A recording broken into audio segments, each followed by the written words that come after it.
Hey everybody, and welcome to Don't Copy That Floppy. I'm your host Lex, and I'm joined by my co-host Chris. We're gonna talk about some video game news, just like we do every week on this show on Fridays from 7 to 8 p.m. Eastern Standard Time. Except not this week because I had to go see Thor Ragnarok, and that just took a little longer than I thought it was going to. You had to go see it again? Maybe that might have been the third or fourth time. Such a nerd. Gotta get that Jeff Goldblum as a spaceman. It's too good. Now, we are going to be talking about a lot of video game news, just like we do every week. This week, we will be discussing the saga of Star Wars Battlefront 2. Dun, dun, dun, dun, dun. And it marches on just like that song. Yes, it does. After that, we'll be talking about the PlayStation Experience, PlayStation Experience 2017, and all the people that are going to be at that, and all those games that are going to be at that. After that, we're going to be talking about the Game Awards and the nominees that have been announced for it. After that, we're going to talk about YouTube calling some people out on things in just the most, strangely unironic way ever. It just doesn't... bizarre. And we're going to follow that with a very unfortunate story about some sexual harassment in games media. And we're going to then conclude with game sales numbers for October. And, of course, as always, round the show off with games that have come out, games that are about to come out, and all that stuff for the month, week, I don't know. It's a week. We do this every week. Every week. I know what's going on. Sure you do. All Games right. journalism is important. It is. I know how to do it. I aced all my games journalism classes in college. James journalism. I aced James journalism classes. I aced them all and I got an A. Yes. I believe you. Mm-hmm. Yep. So, Star Wars. Star Wars this week has been an unprecedented mess. Oh my gosh! Around Star Wars Battlefront 2, the gift that just keeps on giving. Yes, and just like the Star Wars film franchise itself, this story just seems like it's never going to end. So all week long, some shit has been going down with Star Wars Battlefront 2, and all of it has been interesting. First of all, the game came under some fire last weekend. Because players who are in the Star Wars Battlefront 2 pre-release trial period have already started, on Sunday, trying to calculate how long it would take to unlock every hero in the game without paying money, and the results aren't pretty. So basically, they have like a token system, virtual currency that you can buy, crystals, I think they call them. And you can spend those crystals to unlock things like the fucking main characters of the movie, which seems a little stupid to me. Yeah, you'd think that those would be something that would come with the base game, and then side characters would be unlockable content. Right, like maybe like Darth Maul's not, his unlockable content thing, but Luke and Vader, kind of the main characters of the last two trilogies. So some people that were playing the pre-release trial did some math on how long you'd have to play to unlock these characters without spending any money, and so you would need about 2,395 hours to unlock one hero, such as Luke Skywalker. It's a lot, Lex. It's a lot of hours. Quite a few. Yes, especially considering it's like a main piece of the gameplay to play these heroes. So, EA, in response, on the next day, on Monday, went on Reddit and started defending this length of time that it would take to get these characters. And what they said, part of what they said is the intent is to provide players with a sense of pride and accomplishment for unlocking different heroes, reads the post. A response to one Redditor complaining that they had spent $80 on Star Wars Battlefront 2, only to find Vader locked behind a paywall that would take either real money or dozens of hours of gameplay to access. The EA community team continued on Reddit. As for costs, we selected initial values based on data from the open beta and other adjustments made to milestone rewards before the launch. Among other things, we're looking at average per-player credit earn rates on a daily basis, and we'll be making constant adjustments to ensure that players have challenges that are compelling, rewarding, and, of course, attainable via gameplay. We appreciate the candid feedback and blah, blah, blah, blah, blah. this became the most downvoted comment on Reddit ever by a ridiculously large margin. At that time, it got 341 points, downvotes essentially, which, as that was on Monday, that's already eclipsed to like 700,000, 800,000 or something, which the previous worst comment on Reddit had 24,000 downvotes. So it's like what is that? Like fucking 30 magnitudes more than the last worst voted comment. Pretty ridiculous. So, in response to that, EA listened, kind of, and said, okay, listen, we'll cut the hero cost, because you guys obviously think this is a bad idea. And they went about cutting the cost by 75% for Luke and Vader, and I think for all of the heroes, they cut the cost. And they said, it's a big change, and it's one we can make quickly, the post said. It'll be live today with an update that is getting loaded into the game. Loaded into the game. And so that was all fine and well. But people still said this is bullshit, and why should we be paying for them at all? So yesterday, EA straight up removed all the microtransactions from Star Wars Battlefront 2 right before it comes out. All of them. All of them. And in a Jason Schreier piece, Jason Schreier features heavily on the show, but specifically this week, he did a lot of good reporting. EA is temporarily pulling the microtransactions from Star Wars Battlefront 2, a shocking move that comes after days of zealous fan anger and just hours before the official launch of the game. We hear you loud and clear, so we're turning off all in-game purchases, wrote Oscar Gabrielson, GM of Battlefront 2 developer DICE, in a blog post this evening. We will now spend more time listening, adjusting, balancing, and tuning. This means that the option to purchase crystals in the game is now offline, and all progression will be earned through gameplay. The ability to purchase crystals in-game will become available at a later date, only after we've made changes to the game. We'll share more details as we work through this. This is fucking incredible. And by the way, I guess their Battlefront 2 is under investigation in Belgium for breaking their gambling laws now. Yeah, so the whole loot crate thing, as has been discussed on this podcast and in a lot of different forums in the past, seems like it's gambling that's aimed at children, but a lot of companies have skirted around this saying, well, not technically because of this caveat and this caveat, so we're actually fine. But different countries handle gambling in different ways, and a lot of European countries are a lot more progressively minded, I want to say, with a lot of their gambling laws. Mm-hmm. So Belgium has taken a look at loot boxes in these games, both Battlefront 2 and also in Overwatch, and have basically said, hey, I don't know if this is like a good idea, so you guys might have to like purchase a gaming license, which is something that you have to buy through us, and is like a big deal because you're gambling. Let's see if there's any choice bits. Peter Nason, I want to say it's pronounced Nason. It's probably not. It's probably not. Yeah, probably not. Who is the commission chairman? Just thinks that random loot boxes make it a game of chance, and then he's like, okay, well, if it's a game of chance, it's gambling, and you need to buy a game license, and that's kind of how it works in this country. So. They're investigating them. They're trying to come to a decision, and if they do, then that means that it's going to be cost a pretty penny for EA and also Activision to have their games running in Belgium. Yeah. EA issued a statement in response to this, saying, creating a fair and fun game experience is of critical importance to EA. The crate mechanics of Star Wars Battlefront 2 are not gambling. A player's ability to succeed in the game is not dependent on purchasing crates. Players can also earn crates through playing the game and not spending any money at all.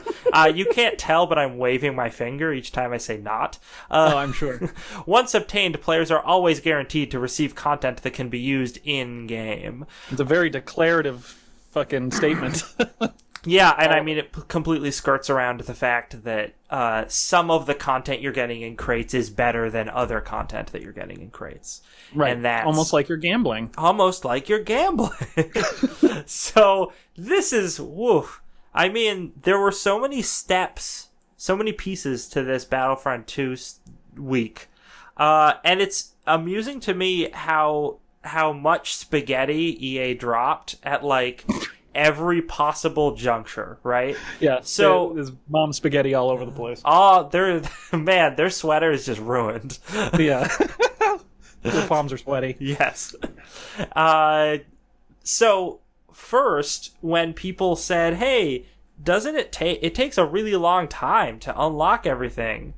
That's weird. And like a DICE employee responded on Reddit to them saying that, and basically said, "Oh, I mean, we have our internal testing numbers, and it's not as bad as you guys are saying."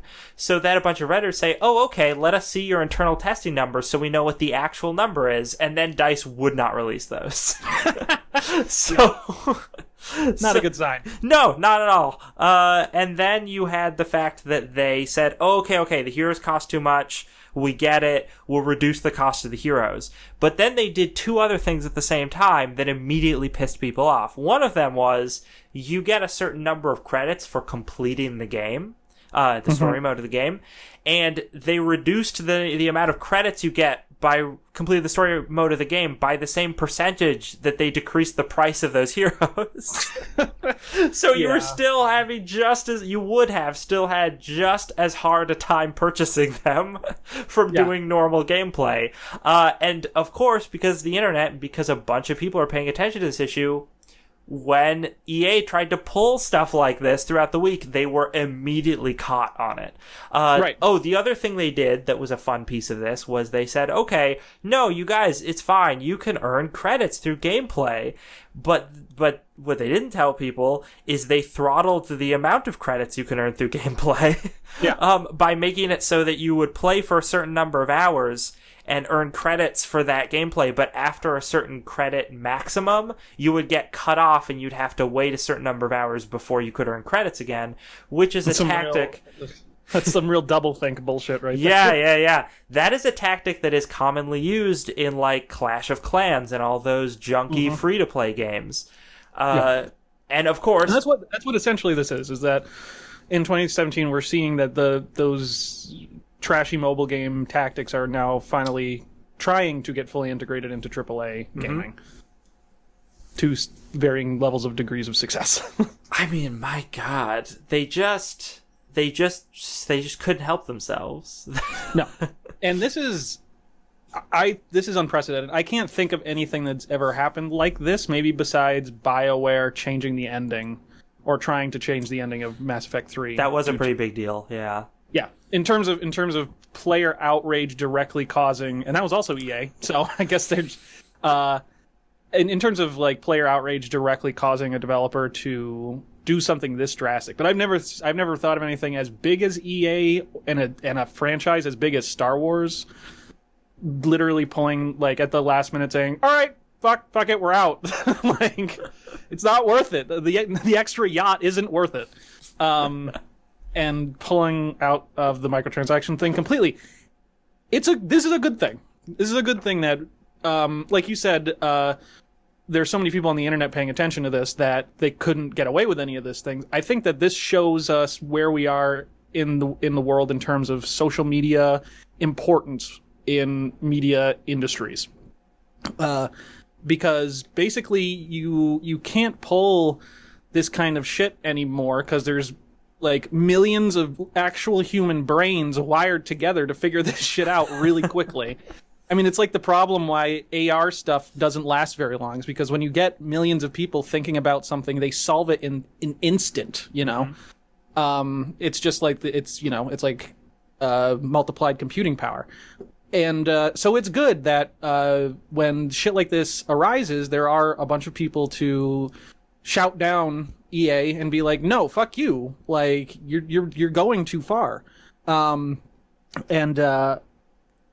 on a second. Sorry, I gotta Message on my phone. I was going to pose to you, I think the big question that this whole thing leaves me with is, are loot boxes really gone from Battlefront 2, or is this a temporary thing? It's a temporary thing. I wonder... I mean, obviously they said, yeah, we're turning them off for now. They'll become available later when we can figure out what the right pricing is. It'll come back probably... they'll probably try to be cheaper. They'll try to be, more in line with what fans want. But I think a lot of it is they're in-team psychologist or something. It probably was like, if you give people like a couple months, they'll forget about this, and you can put them back up. That's true. And also, if you give a couple months, all of those people who were going to be really burned by jumping into a game day one and having to immediately fight someone who's unlocked everything because they just put down a bunch of cash, that won't be an issue because everyone will have time. All the players who want to build up everything themselves through gameplay will have the time to do that. So then by the time loot boxes are reintroduced, it's just the latecomers who will need to buy everything to catch up to the people who have already been playing. Right. And that'll be good because that'll make them happy. It only won't make EA happy because the window where you're going to make the most money is when the game is new and hot, those first couple months. Yeah. So they're definitely... First couple days. Yeah. So they're definitely probably feeling pretty irate that they don't get to milk gamers for all that money. They'll just have to live with milking them for all of those $60 purchases of their AAA title. Right. You know what the worst part of this is that I've heard that the campaign kind of sucks too. I was watching gameplay of it, showing off all the glitches and just how glitchy it is and terrible. Yeah. It's just it's 4 hours and... Yeah, I don't know. This entire thing is amazing, and it's going to go down in history. I also think it shows what the limit is for the industry. I've said before that they're going to try to milk you as much as possible. They're going to try to bleed you out until you push back and say that's enough, fuck off. And this was enough, and they responded. The other side of things, though, it's good to keep developers and publishers on their toes and keep them honest, but don't fucking make death threats because a lot of that shit was happening. Yeah. That's fucking stupid. Don't be a wang rod because if you're giving fucking death threats to a developer of a video game, you're a fucking wang rod, is what you are. Mm-hmm. You better hope that team you're making death threats again isn't led by Jeff Kaplan because he will come down on you with that bad hammer. Oof. Yeah. No. The only thing that came out of this week with Battlefront 2 that I found gravely disappointing, aside from EA's decisions, there are a couple of I watch a bunch of YouTubers that do video game stuff, and a bunch of them talked about Battlefront 2, and many of them reported just on the controversy, which is fine because that's the big news. I get that, and then some of them reported on, they went to play the game, reported on the game, and then also gave the caveat of the controversy. And I said, okay, those guys, that's fine. But then a handful of them just went to play the game and were like, oh no, EA didn't pay to have me out here. I just went out here because I really wanted to play this game. And man, it was fun. And let me tell you how great it was. And they just never mentioned any of the controversial stuff. And I'm like, either this person is living under a rock and does not know what's going on with this game, or they just don't want to talk about the important news surrounding it, and that's really disappointing and made me lose a lot of respect for them. Yeah. Because there's a lot of people out there that just they don't give a fuck. They're just like, Star Wars. I love Star Wars. ATSTs. Cut to a clip of you wearing a Darth Vader helmet. I'm gonna come. Yeah, that's a lot of people are like that, and they don't really care. But with this particular week of this stuff, I can't. It made in the last the last Kotaku article, they mentioned that this was breaking on CNN. This made real news. Because Wall Street was like, fuck, we're going to lose a lot of money because no one's going to invest in EA this, quarter or whatever. If you haven't heard of this or you're turning a blind eye to it, then that's pretty It's pretty bad from an enthusiast press standpoint. Yeah. And this is just bad. It's been this is unfortunate for Star Wars all around. I mean, we lost the Amy Hennig game. This is a fucking nightmare. Episode 8's probably gonna suck. I don't know. Hey, I'm still holding out hope for episode 8. I saw a trailer today when I went to see Thor Ragnarok. Oh, did you? Oh, that's right. They're owned by the same all-encompassing mouse factory. The mouse owns all. So, I mean, hey, it was a fun trailer. But let's move on, shall we, to PlayStation. So I can never... I hope this is it for Battlefront 2, so I don't have to ever fucking talk about it again. I mean, it would... Now that it's finally coming out, hopefully this will all die down. Yeah. And we won't have to talk about it until 3 months from now when they reintroduce loot boxes. Yeah, absolutely. Campaign loot box. So, the PlayStation Experience 2017, it's going to have over 100 playable titles. Woo-woo. Hot dog. That's a lot. This is a story from Video Games 24/7 from yesterday, Thursday, November 16th. And it just pretty much gives the list of all the different games that are going to be there. And oh my god, there are so many games. That's a lot of games. But we're going to have studios such as Naughty Dog, Santa Monica Studio, I don't know what they make, Quantic Dream, I know what Santa they Monica make. makes God of War. Oh, okay. Ubisoft. Ben. Ubisoft. Shush. Capcom. Double Fine, Activision, Supermassive, and Devolver. Oh man, if Devolver's there, can they do another fake press conference?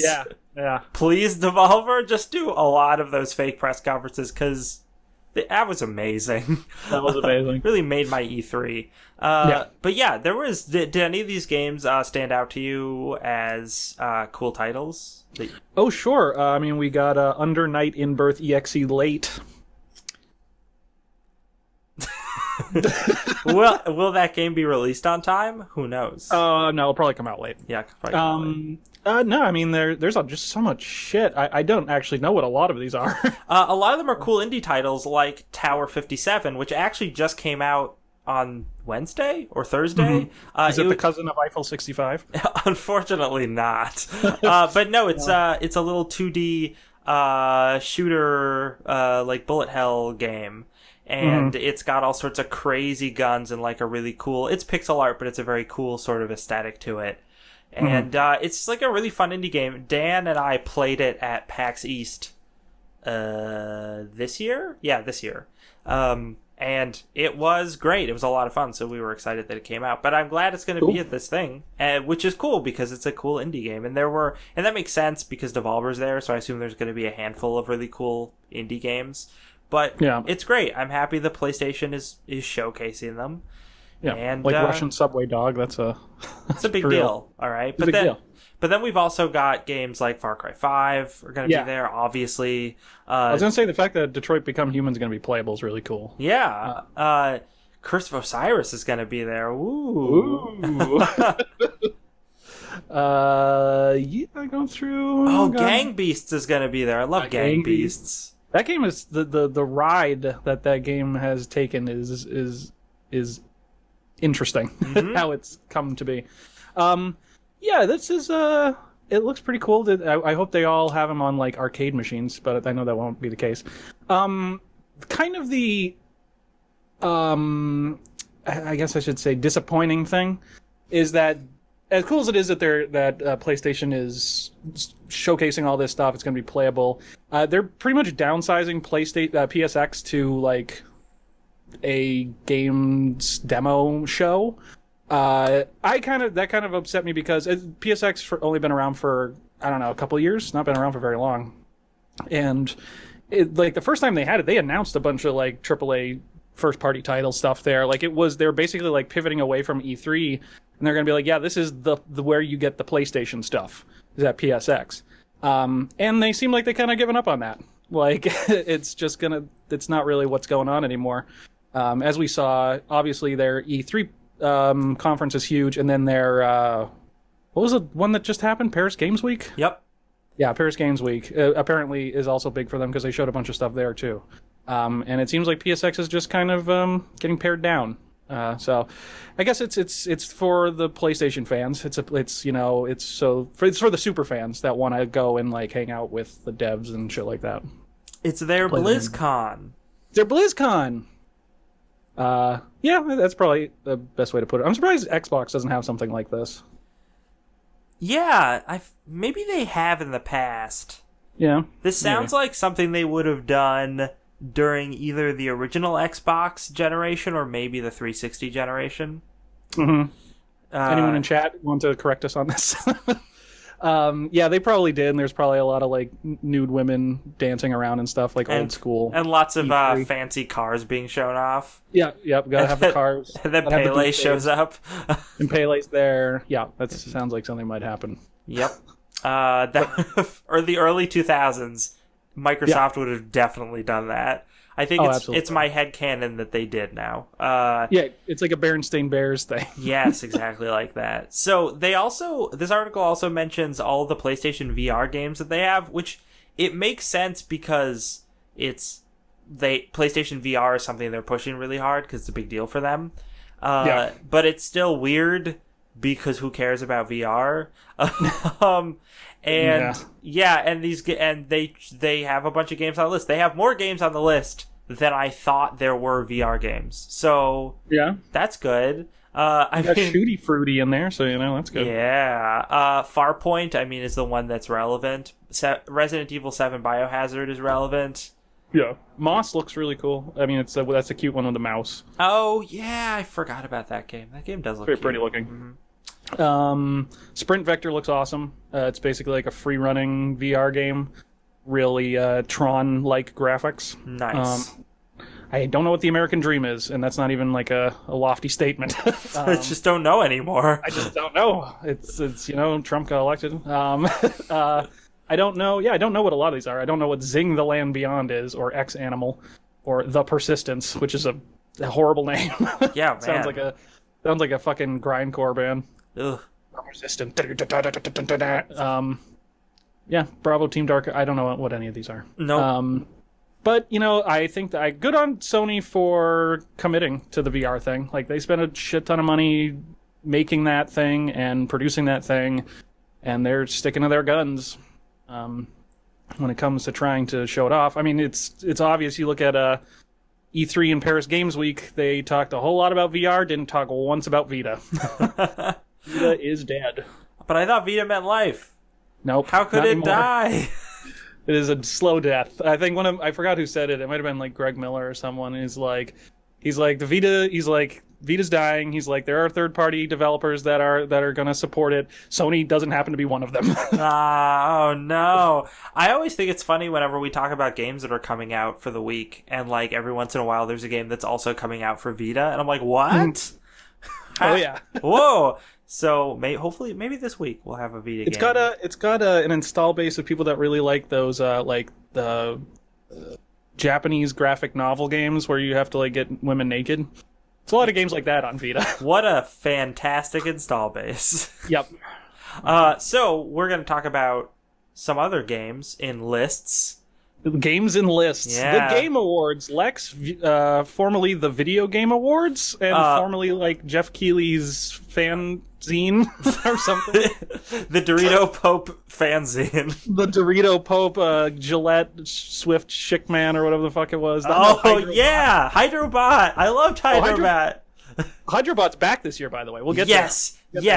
Excellent. I can't wait. That was like so stupid. It was so unbearably cringy last year. It was. Besides stuff like that, though, last year was pretty good. And generally, the Game Awards have been pretty good. They give out. I think for the most part, maybe not this year so much, but in years past, I have liked the nominations and the way they've been distributed really quite a bit. Yeah, I just think it's unnecessary. Maybe. I mean, I really like that the Dorito Pope is clearly a fan of this industry and he cares deeply about it, and like that's why he's doing he this. loves Hideo Kojima. Yes, he's just really good friends with him. They hang out together.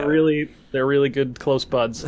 No, yeah, Jeff Keighley obviously puts a lot of work into it, and obviously it's a passion project to some degree. Yeah, because if this was run by just some corporation, it would be significantly worse, I think. We'd still have Hydrobot, but it would all be Hydrobot. There wouldn't be anything else.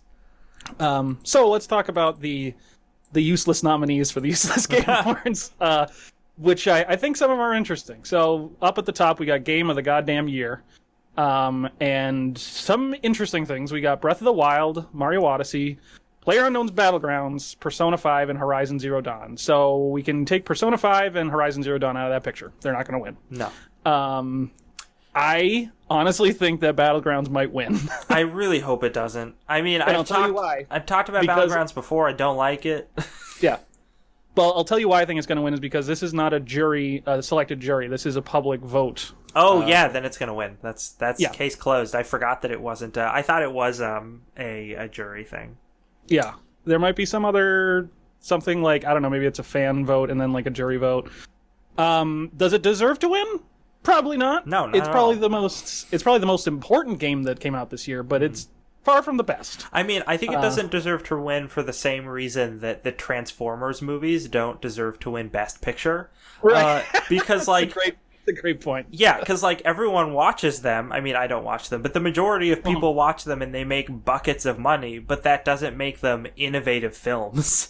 Right, exactly. Whereas you look at the two Nintendo titles that are up for Game of the Year, and Super Mario Odyssey, like, man, that's just... They've been like, hey, you know what's still an art form? Platformer games. Let us show you.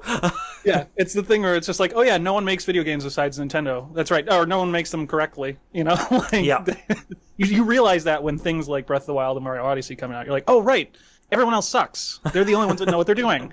Now, that being said, Persona 5 and Horizon Zero Dawn are very well-crafted games, and good for them for getting on there. Yeah, and in a perfect world would be neck and neck with the Nintendo games, but we know that they're not going to win this award. Right. Persona 5 looks gorgeous. I've never played any Persona games. I always kind of wanted to. The art style and stuff like that. I think it should win for art style and art direction and stuff like that, because it is a fucking awesome looking game. Horizon Zero Dawn, super happy that it did as well as it did, because it new weird IP, new weird expensive AAA IP is rare, and the fact that they were able to pull it off is fantastic, and I'm happy for Guerrilla Games and Sony that it did well for them. But it's Nintendo EDP. Like, you can't fuck with this. Like, not only that, but like in terms of them turning their whole company around, coming out with an awesome piece of hardware that puts them back on top, and one after another coming out with two games from two of the oldest franchises in video games that completely show that they still have immense amounts of creativity, is fucking incredible. I think it was on Twitter, someone that worked for Nintendo was talking about how they were concerned for the Game Awards because they realized they'd only be against themselves, and they would actually divide the vote, which would probably leave them... Like, if only one of these games was here, it wouldn't divide the vote as much as if there were two of them. So those are the best games of the year. What would you pick, personally? Oh, from all the things that... See, I haven't played... What haven't I played? I played a little bit of Persona 5. I haven't played Horizon. I haven't played PUBG, but I've watched a lot of PUBG and then wish I hadn't. And I've watched a lot of Super Mario Odyssey, and I have Breath of the Wild and have played the majority of it. And I think I would probably say Super Mario Odyssey should win. Or maybe Persona 5, because I think Persona 5 is just a really cool, unique game. It's a more so cool, unique game than Horizon is, right? Because those two sort of clash for me in the way that you were talking about how AAA sort of like very different kind of interesting IPs, but I think Persona 5 does it better, and that's probably just because it's the fifth title in that series. Whereas Atlas has been at it for a while. Yeah. Whereas again, PUBG, like, I know a lot of people are playing it, but it's literally a game mode. Like, it's a really cool game mode that's well put together, but it's a game mode. That's not a game. It's not a whole game. It's not even finished yet. It's not finished. Yeah, I'd probably say. I mean, I haven't played either of them, but I'd say Breath of the Wild, maybe, just because it's done such a huge turnaround. It's such a back to basics approach. It's just really impressive. So I want to just go through some of these other, because some of these, there's a couple funny categories here. Next we have best game. Here's another thing: most of these games are in all of the other categories. So, just so you know. So that's my big problem with the Game Awards this year, and I think that hasn't been as big a deal in past years, but in this year, it's like Breath of the Wild and Mario Odyssey and Horizon Zero Dawn are in like most of the categories.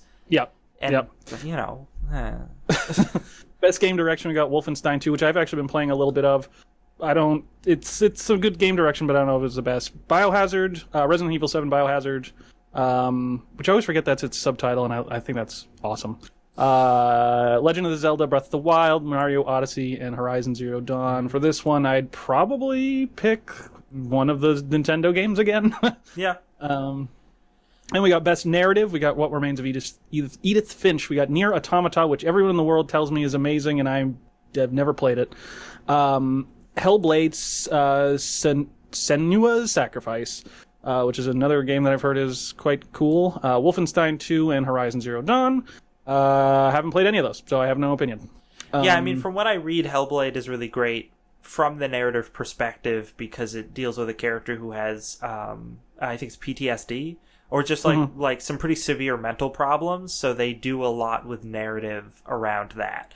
And supposedly they pull it off in a really artful and interesting and innovative way. So I would say, probably that. Although I also hear really interesting things about the narrative of Edith Finch. So yeah, I hear about Nier Automata a lot too. That it's really fucking crazy and nihilistic. And I just know it's like robot butts. That's whenever I've seen gameplay, it's just robot butts all the time. Yep. There's nothing wrong with that. No. Best art direction, we've got Destiny 2, we got Cuphead, Breath of the Wild, Persona 5, and Horizon Zero Dawn. So, Cuphead for this? Yeah. If Cuphead or Persona 5 doesn't win, I'm going to flip a table. Yeah, because those are the people who should win. God damn it, if Destiny 2 wins, I'll be so upset. Oh, yeah. Because it has by far the worst of these. And in fact, I really wish it wasn't in here, because I think the Destiny franchise art direction is just trash garbage. It's bad. So we got best scores music, a lot of the same stuff. Out of those, I'd probably say Breath of the Wild. I love Breath of the Wild score. Yeah, they made it minimalistic, and it's just like a piano. It's really cool. Yeah, I really like that. I mean, I've played that way more than the other ones, but it is definitely a very subtle sound design. And it's cool. Although, also from the little I played of Persona 5, man, the music in Persona 5 is so good. It's really, really fun. There's like a lot of funk music in it, and it's so much fun. Nice. And it fits it goes with the art style like really, really nicely. So yeah, maybe that. I don't know what Super Mario Odyssey's scoring is like. It's good. It's just really kind of classic, just like orchestral, happy Mario music. Sure. Okay. Best audio design, we've got Hellblade, Resident Evil 7, Destiny 2, Breath of the Wild, and Odyssey. I've only played Resident Evil 7, and it has really good sound design. So, okay. Yeah. Sure, why not? Yeah. Best performance. Okay, this now gets a little more interesting. We have Melinda Juergens. Is that how you pronounce her name? Probably not. Okay. Or Melina. Sorry, not Melinda. Juergens. Of Hellblade. And then we have Laura Bailey and Claudia Black, both from Uncharted Lost Legacy. Then we have Brian Bloom from Wolfenstein 2 and Ashley Birch from Horizon Zero Dawn. Okay, so I didn't realize Ashley Birch was the person doing voice acting in Horizon Zero Dawn for the majority of the gameplay that I saw of it. Yeah. And I have seen her, or I haven't seen her in anything, but I've heard her in a lot of different projects, and one of the things I always liked about her was she had this quirkiness that she would bring to her characters, and Aloy, the character from Horizon Zero Dawn, is just like classic hero character and doesn't Stoic. yeah, and doesn't allow Birch to do any of the like the interesting out of the box stuff that she does with like all of her other roles. So even though I love Ashley Birch as a voice actor, I really hate her in Horizon Zero Dawn and do not want her to win that. Laura Bailey and Claudia Black, pretty good. I've only seen a little of Lost Legacy, but yeah. I mean, it's Uncharted. It's fucking Naughty Dog, so of course they get really good performances out of their actors. Brian Bloom of the Wolfenstein 2, his voice acting's really good as it, but there's really not a lot of acting. Mm-hmm. It's just voice. I watch Critical Role, so my vote's for Laura Bailey. Well, I was going to say, again, Hellblade, all the stuff I've seen is just... that character goes through some shit. Yeah. And I think it's really well delivered by the actor, so I would probably go with that, because it really seems like a very... like deep and interesting character and performance that she gave. Mm-hmm. That's one of those games that I keep on telling myself I need to play.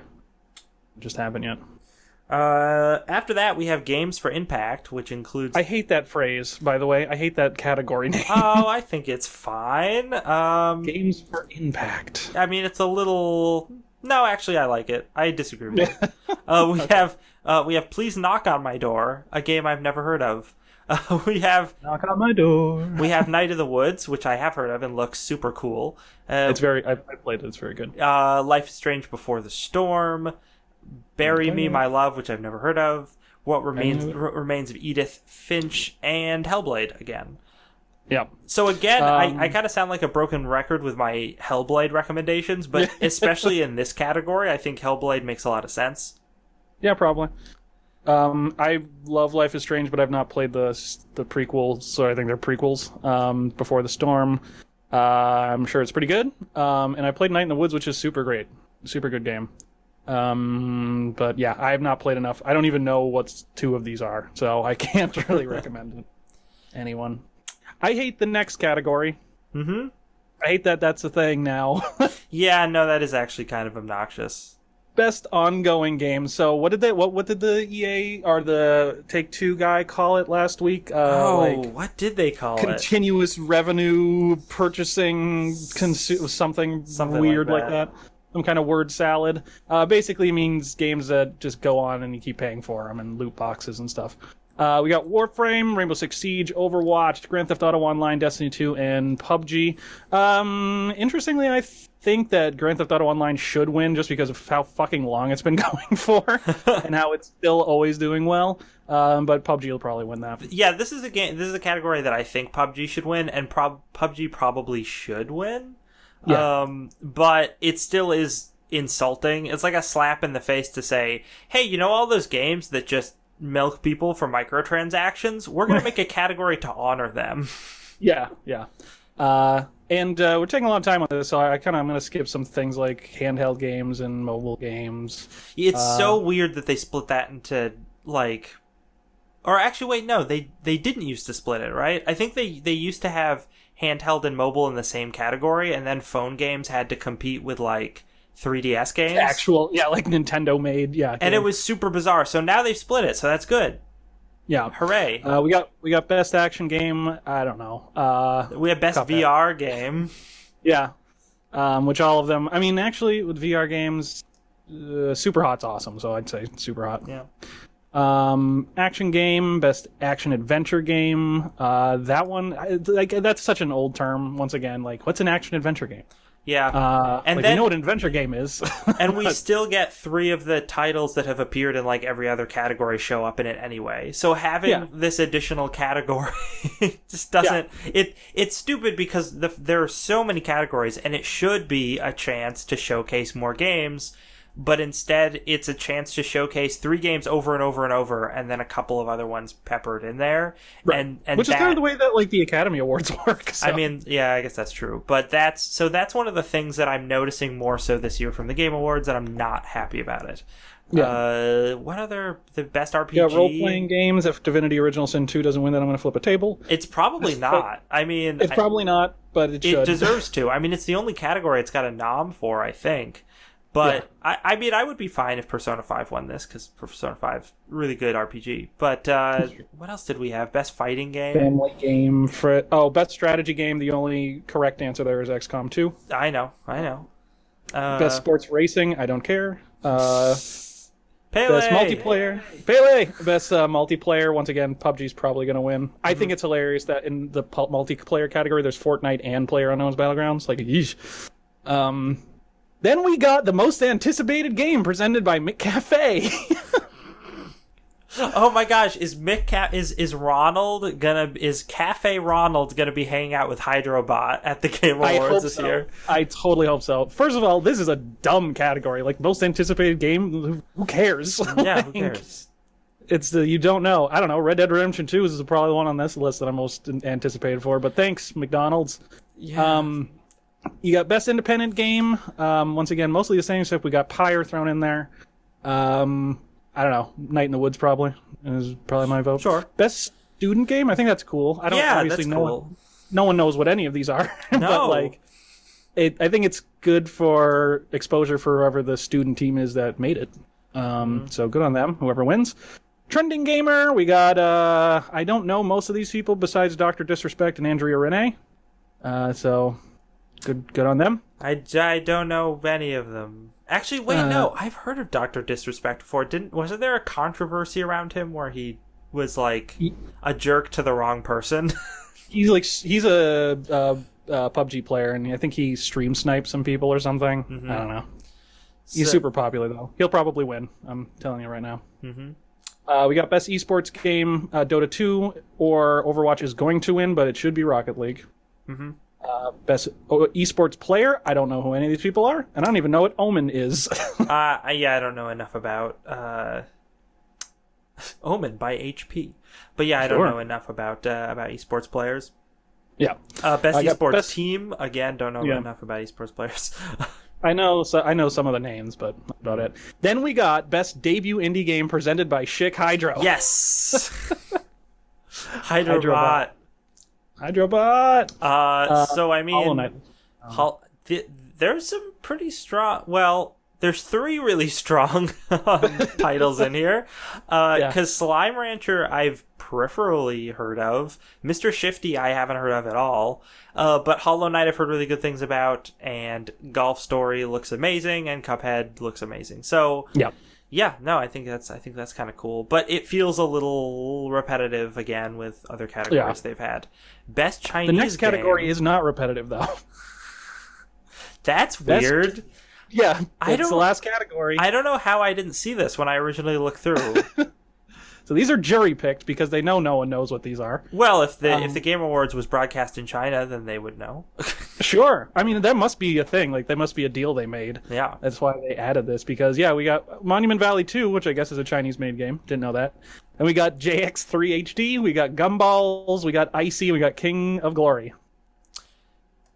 So they have a deal to broadcast in Japan. That's the only reason why this category exists, and it's stupid. Probably. This shouldn't be here. Like, yeah. I mean, it would make... Because most of these... Not all of them. Yeah, because JX3 HD doesn't look like a phone game. I mean, maybe it is, but most of these just look like phone games, so if it made sense, you would just put them in the mobile games category. But they know no one outside of China has played them. So... Right. That's freaking weird. I really wish... Hey, man, you don't know. Gumballs might be a great game. I'm sure they're all good games. Yeah. I just have never heard of them. No, but I think this is the problem with the Game Awards, is the Dorito Pope is not an eccentric billionaire. No. He's just an eccentric several thousandaire. Right. And so he can put together most of the show, but he still needs to have people fund the rest of the show, or else it can't happen. So then he makes these deals with, like, Chick Hydro and McCafe and Omen by HP. And apparently with China? Apparently with the Chinese government. Yeah. And then we have all this weird stuff stuck in the award show that, like, really takes away from the award show. Yeah. So it's in December, I think 19 days. Watch the Game Awards and I like watching Game Awards, having a couple drinks, getting my cringe on, and it's always a good time. So. All right. So, gonna breeze through some of these last three stories, even though one of them is extremely serious. Yeah. So, I'll go through this one since it's less serious pretty quickly. YouTube's head of gaming thinks Nintendo can work better with creators on monetization. No shit. So laugh along with me. That YouTube, the company that is infamous for taking down videos and demonetizing them at the slightest hint of anything, is going to Nintendo and saying, hey man, maybe you guys should work better with content uploaders. It's so, I don't know. It's so like tone deaf, I guess. They just don't understand. Ryan Watt specifically said this, and he said these things about Nintendo that just sounds like he's lecturing them. Here's some quotes here. They're spending a lot of time looking at how to engage their creation community and how to handle monetization, Watt said. YouTubers are able to live stream Nintendo content and monetize through non-ad products. That's a better question served to them for what they want to do in the future, but I think there are ways to better improve and better organize how they work with the creators. So he's like, so I know you got Nintendo, you got a plan to do this, but let me tell you, I think there's a better way to do it. Like the way we've been doing it horribly. Yeah. And it came off as like pretty patronizing and just ridiculous. How could Nintendo do this and not think they would get flack for that? I just don't understand. Or how could YouTube do this and that? Yeah, this is just baffling. It is really baffling. All right. Especially because there's no other companies that work this way with YouTube. Like, it's just the Nintendo YouTube fucking weird relationship. You know what I think this is really about? I'm going to speculate here. Is because we know Nintendo has its special program for people, where if you sign up for it, Nintendo gets a piece of your ad revenue, a significant piece. It's like 70% or something. It's ridiculous.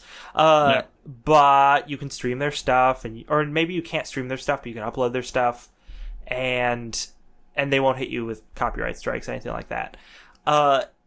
And I'm thinking the reason why YouTube is telling Nintendo to rethink this is probably because in that deal, YouTube doesn't get as big a piece of the pie as they do with regular ad revenue stuff.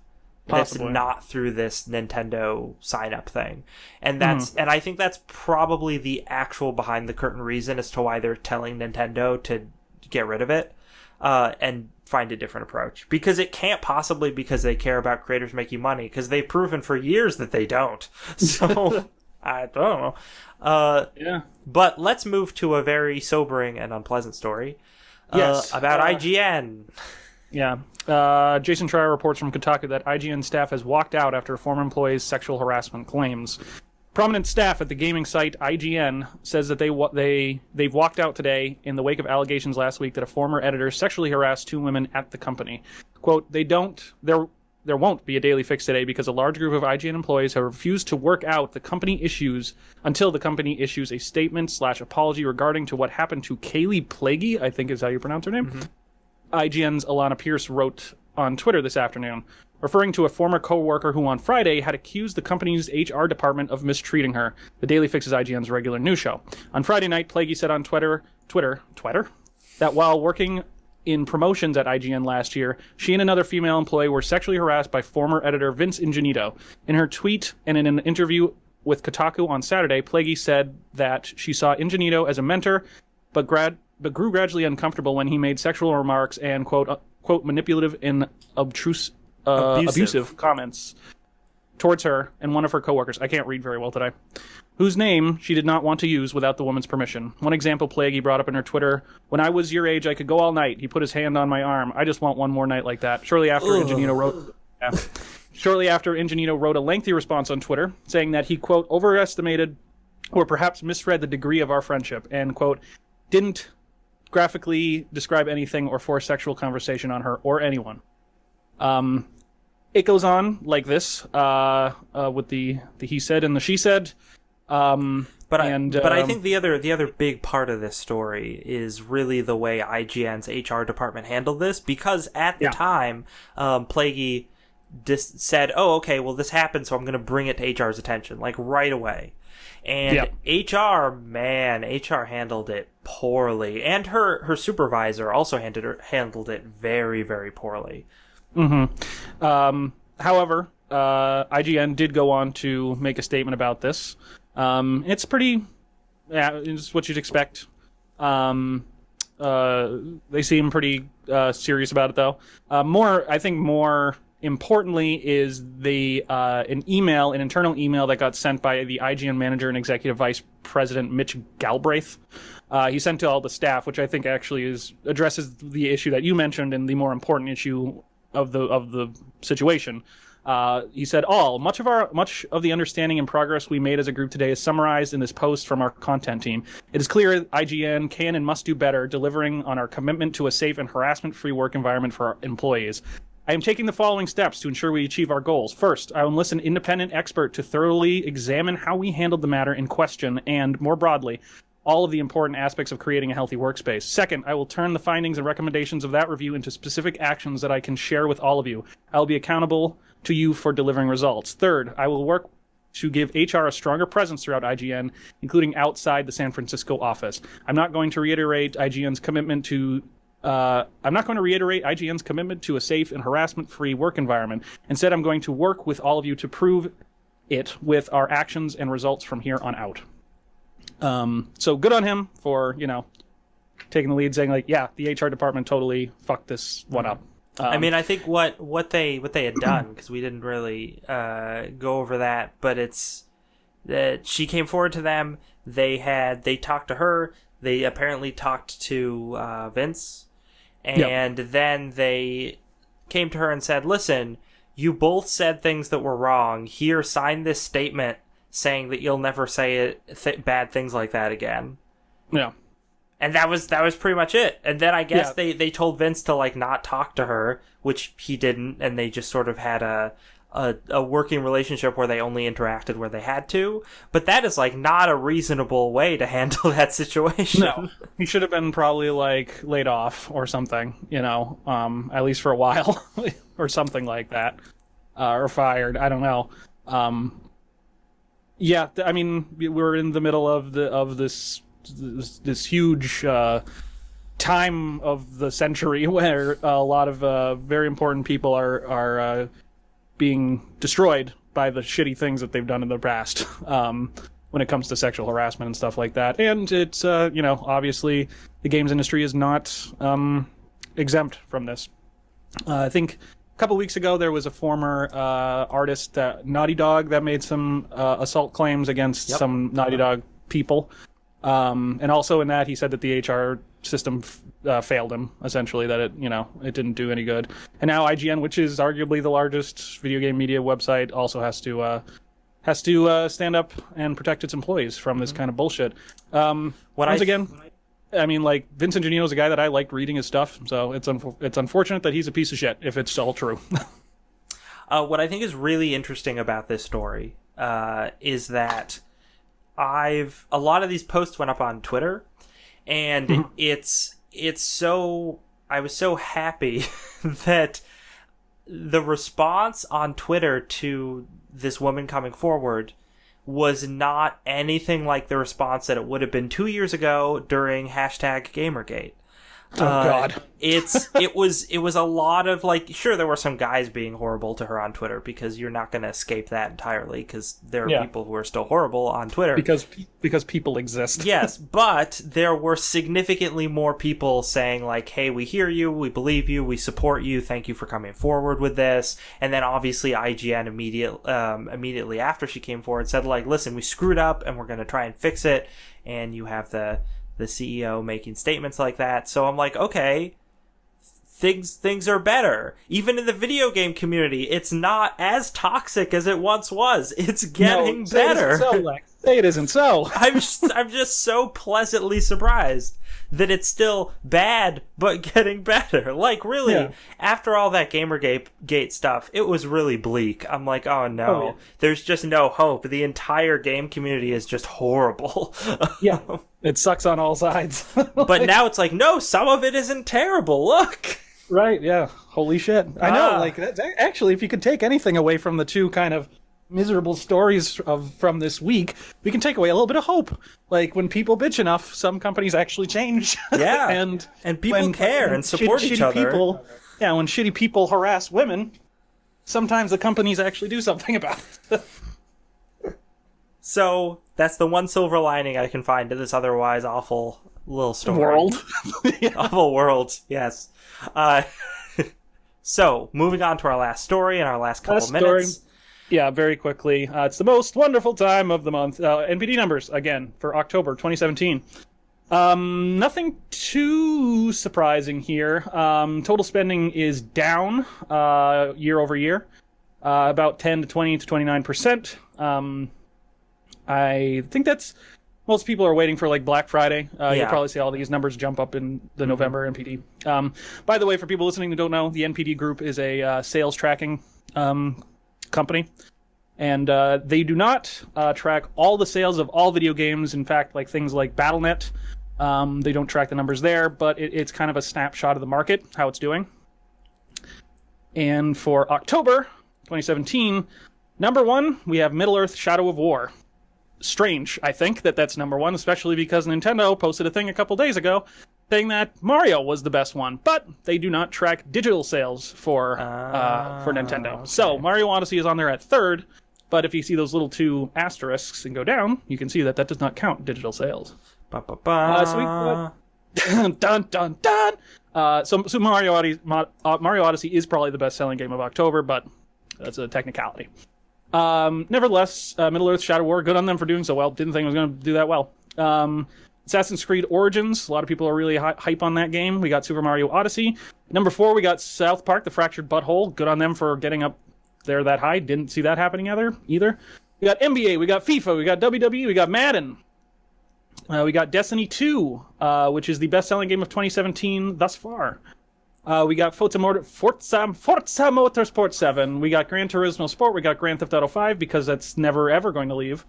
The Evil Within 2, also higher than I thought. Wolfenstein 2, New Colossus, the only non-digital sales, also impressive. Breath of the Wild, still hanging on. Mario Kart 8, Fire Emblem Warriors, Tom Clancy's Ghost Recon Wildlands, the game that I can't believe that it actually does as well as it does. Yep. NHL 18 and Rainbow Six Siege, the slow burn game. Man, Rainbow Six Siege is still on there. Yeah, I mean, there was a story I was going to put in this week that I didn't, that basically Ubisoft is safe from the Vivendi takeover for now, because they've bought back enough of the shares to kind of fend them off for the time being, because they're doing so well. Good. So good for them. Good for Ubisoft. I like cheering for Ubisoft, even though I don't like a lot of their games. I think they're an interesting company. So that's pretty much it. The October sales. Racing games are selling really well. RPGs are selling really well. Best-selling game of 2017 so far, still Destiny 2 with NBA 2K18 right behind. I guess people don't care about those hoop dollars. And the best-selling game in the last 12 months still is Call of Duty Infinite Warfare. Destiny 2 still trying to clamor. And for hardware, Nintendo drove hardware sales last month with the Switch and SNES Classic. However, it still can't dethrone Sony PlayStation 4 as the top-selling platform year-to-date. Overall, accessories were down 7% year-to-date, generating $113 million. And that's basically what the industry looks like last month. Mm-hmm. Pretty standard. Cool. Yeah, pretty much. Pretty expected. Yeah. Now let's see all those numbers fly out the window in the couple next month, though. Yeah. Oof, Black Friday. So, we have games that just came out. Let's see. Games that are, games that were, and some games which not have yet come to pass. We had LA Noire and Lego Marvel Super Heroes 2 coming out for the Switch. That's cool. Yeah. That happened on the 14th. Didn't Lego... No, it's not Lego Marvel Super Heroes. There's a Marvel... The Marvel Diablo game got shut down. Oh, yes, that did get shut down. That game was horrible, so Yeah, I never played good. it. Well, I feel very burned by that game because I played it when it first came out and really liked it, and then they overhauled the whole game and the way character progression worked and made it really not fun and awful. And I was like, oh, this sucks. I don't like playing this anymore. And I guess a lot of other people felt the same way. Yeah. But Look, Lex. We got Tokyo Tattoo Girls. What's that coming out for? oh my god, it's coming out for the Vita. And wouldn't you? I bet you Tokyo Tattoo Girls is a weird like anime graphic novel hentai thing. It definitely is. I also like that it's coming out for the PC and the Vita, but not for the PlayStation. No, sir. So Got the install base. yeah, for today we're seeing Pokemon Ultra Sun and Moon, or I'm sorry, Pokemon Ultra Sun and Pokemon Ultra Moon, because two games coming out for the 3DS. Also, we have obviously Star Wars Battlefront 2 coming out for the Windows, the PS4, and the Xbone, and Elder Scrolls Skyrim coming out for the Switch. Quote my friend Carlos in a tweet he made earlier. He says, "It's 2017. I can't believe people are still playing Skyrim." I can't either, honestly. I mean, when the year it came out, I played it and I enjoyed it. And then several years after, I played a bunch of mods on it and enjoyed it. But that was still several years ago. Yes, that was still like 2013. Yeah. But I don't know. Hey, if it moves more Switch units, I'm fine with it. Sure. Lest we not forget Schoolgirls / Zombie Hunter coming for the PS4. Oh, obviously. So.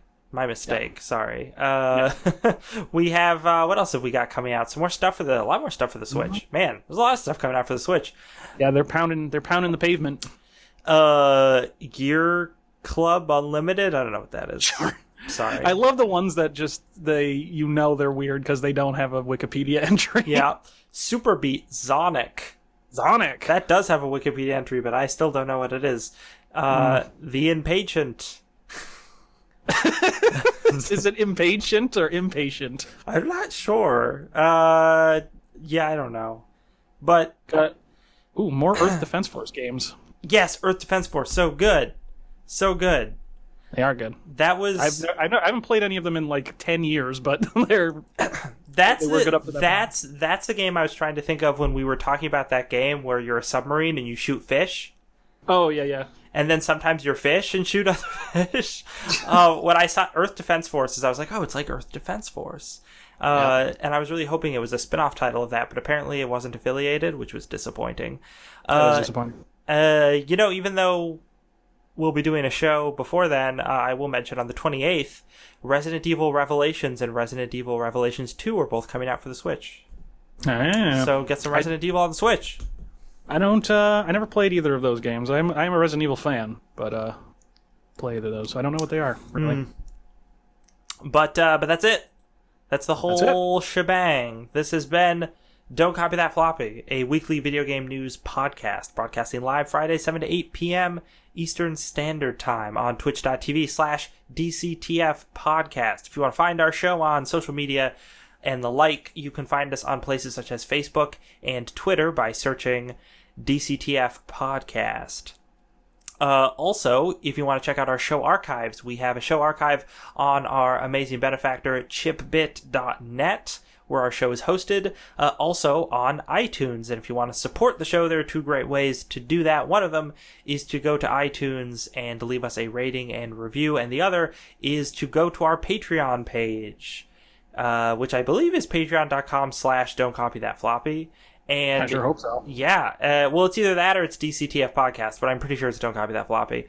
And you can give us some money, and then you'll get bonus content that we put out every month, and you'll help support the show and allow me to buy Switch games.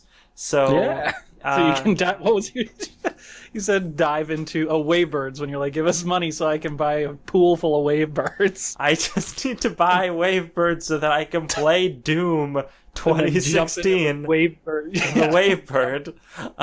Like Scrooge McDuck into a vault full of Wavebirds. Oof, that'd be so good. But yeah, that's it. Thanks for listening. And remember, until next time, don't you dare copy that floppy.